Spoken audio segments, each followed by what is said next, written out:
खंडवा का एकमात्र LG showroom जहां आप पाएंगे LED TV, micro oven, AC, washing machine, top load, front load, semi automatic refrigerator, fridge, mobile water purifier, सभी सामान एक ही छत के नीचे। डियाना ज्वेलर्स, सोना चांदी आभूषण मिलने का एक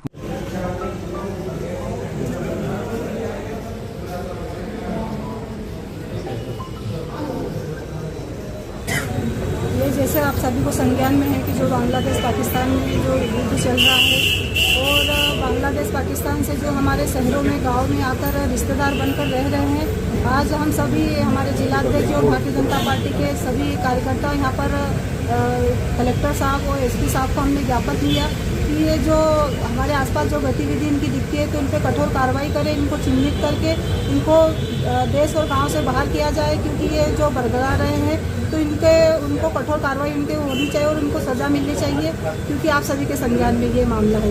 क्या कोई सूची बनी है कि उन लोग कहाँ किस इलाके में छुपे हुए हैं? जांच चल रही है, हमने एसपी साहब और कलेक्टर साहब को बताया है, इसकी जांच भी चल रही है, वो चिन्हित करके वो निकालेंगे इनको। क्या लापरवाही की श्रेणी में आता है? नहीं, लापरवाही बिल्कुल नहीं, इस पर हमारे सख्त कार्रवाई चल रही है। हमारे कलेक्टर साहब सशक्त है और हमारे एसपी साहब भी इसको लेकर सशक्त कार्यक्रम कर रहे हैं इसको लेकर, क्योंकि ये लंबे समय से जो चल रहा है युद्ध, और हमारे देश के यशस्वी प्रधानमंत्री जी भी इसमें लगे हुए हैं, इनको खदेड़ने का काम कर रहे हैं हमारे देश के यशस्वी प्रधानमंत्री जी के।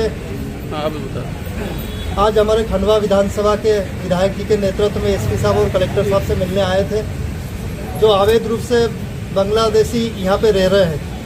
तो कलेक्टर साहब और एसपी साहब से हमने आग्रह किया है कि उनको चिन्हित करके यदि है तो उन पर सख्त कार्रवाई कर उनको वापस बांग्लादेश भेजा जाए, और जो आपराधिक गतिविधियां वाले लोग हैं उन पर भी यहाँ पे कार्रवाई की जाए, ये हमने निवेदन किया।